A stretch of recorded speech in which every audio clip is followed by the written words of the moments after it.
Abincin da ake ci da safe bayan awa 1 ko awa 2 bayan mutum ya tashi daga bacci ana kiran shi da breakfast.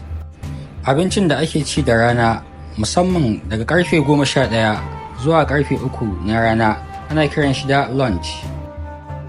Hada cin abincin safe da na rana musamman wanda akan hada da na safe zuwa karfe 3 na rana ana kiran shi da brunch.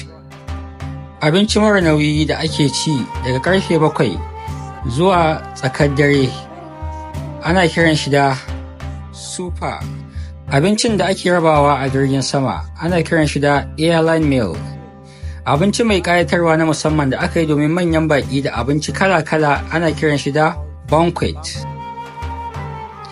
Abincin da akan gasa nama ko kifi a waje a kan wuta ana kiran shi da barbecue.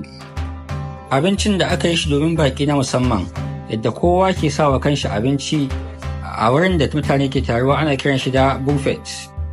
Taron ƙungiyar da kowane mutum zai kawo abinci ko kuma wata ƙungiya ta jama'a za ta kawo abinci yadda za a raba abincin tsakanin jama'ar ana kiranta da potluck.